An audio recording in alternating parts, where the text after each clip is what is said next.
In this next lesson, we're going to talk about an exercise called the caterpillar exercise. And I love this exercise because it's really great for when you're starting out on the instrument. It just forces us to use, all of our fingers and to really learn how these two hands talk. But additionally, as you progress on the instrument, this is actually a great exercise for speed, for alternate picking, for a bunch of different techniques. So it really works for all skill levels. It just depends on what you're trying to get out of it. So the concept of the exercise is very simple. What we're playing here isn't necessarily a musical passage. I'm sure you could listen to a metal song or something like that and somebody's done something similar to this, but it's not really something musical. This is more just a technical exercise to get us using all our fingers. And this is the way the exercise works. So I'm going to start on my low E string and I'm going to play this pattern. I'm going to play my first fret, my second fret, my third fret, and my fourth fret. And you'll notice when I'm doing this, I'm using each one of the individual fingers.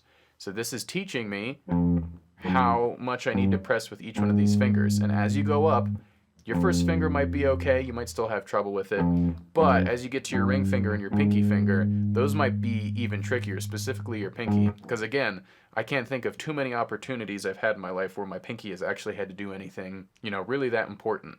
So we're really asking a lot about these fingers. This isn't something we typically do, in our everyday lives. So it should be kind of weird at first, but we're basically just getting comfortable pressing each one of these notes down. So again, I'm playing 1, 2, 3, 4. Now as I do this, again, this is going to be new to us. I'm trying to do something like this, which I see a lot, which is where I'm just kind of like pressing the notes and moving my hand out of the way. Generally, you want to try to have your hand resting almost to where the notes are going to go. This is all muscle memory too, so this takes some time to get comfortable with. But if you want to kind of analyze your technique, that's an important thing to note. You want to see if you can keep your kind of fingers as close as you can instead of avoiding doing something like this, which will take, again, some practice to really, get that muscle memory ingrained. So as I do that, I'm doing all down picks with my right hand. And what's going to happen after this is I'm just going to go up to my A string, and I'm going to do the same exact thing. So I'm going to play 1, 2, 3, 4. I'm going to do it with my first finger, my middle finger, my ring finger, and my pinky finger. Then I'm going to go up to my D string, and I'm going to do the same thing. And if you can guess, I'm just going to do this on each individual string. Now the reason this is a good exercise is it's a simple pattern, so when we're playing through scales or licks, we're using another part of our brain where we're trying to remember exactly what notes we're doing. Since it's just 1, 2, 3, 4, and it's a little easier to memorize, I like this exercise because we can really just focus on our technique for the most part.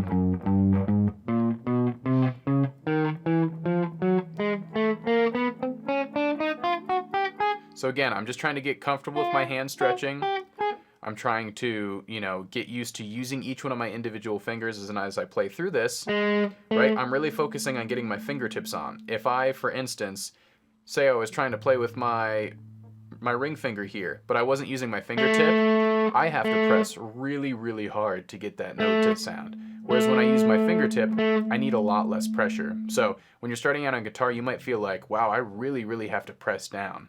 And good guitar players must just have strong hands. And while, you will get some muscle in your hand, it really comes from just learning how to press down. When I'm pressing down on each one of these notes, if I was pressing down on an egg, I might not even break it. It's really, I don't have that heavy of a touch when I'm playing an exercise like this. I just know exactly how to pinpoint the pressure on my fingertip. And I know that, if I'm too forward with my finger, which we kind of see, I have to press really hard to get that to sound, and it doesn't sound great, right? So I'm focusing on just getting my fingertips and getting a good sound out of each note. Now after we do that, we can do the reverse of this. So that means I'm on my high E string. Now I'm going to go 4, 3, 2, 1 on each string. And I'm going to do that on each one. Now this can be trickier because we're leading with our pinky now, and it's easy to lose our place. So a lot of times when we're starting out, especially if I'm looking at my right hand, I might accidentally keep going up to the 5th fret or something like that. So we want to make sure every time we're going to the 4th fret. Now this is going to be an exercise that you play really, really slow to start off because again, we've never had this facility with our right hand and our left hand. And also with our right hand, we're going to be down picking. But as I said, the more and more you get into guitar, you know, this is an exercise when I'm working with students and they want to work on, you know, getting their speed up.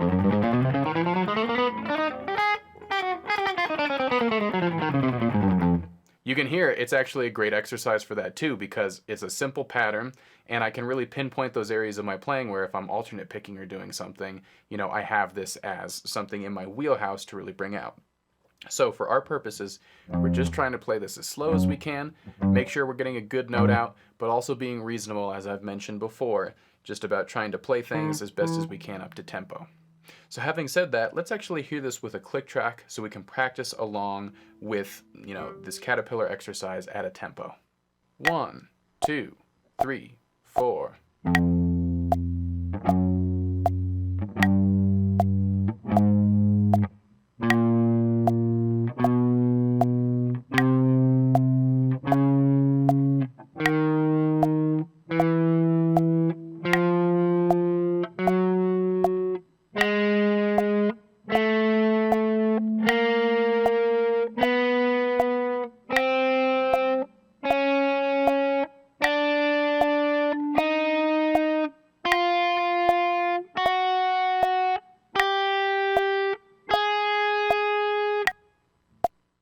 So as you could hear with each one of those individual notes, I was just trying to get them ring out for a half note, right? So that means you could hear 2 clicks for each one of those individual notes. I'm just trying to get them to ring out.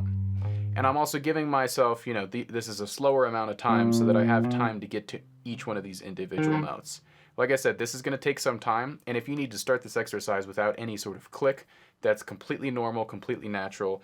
It is kind of a weird pattern, and it's something that takes some getting used to, so generally when I start out with the caterpillar exercise with someone who's beginning the instrument, I'm not making them do it up to tempo, but as with everything on our instrument, when we actually practice it along with a click, it really forces us to kind of put our technique to a tempo, so it's something we could actually use and relate to, you know, playing in time, which obviously most of our music is. So again, take this exercise slowly.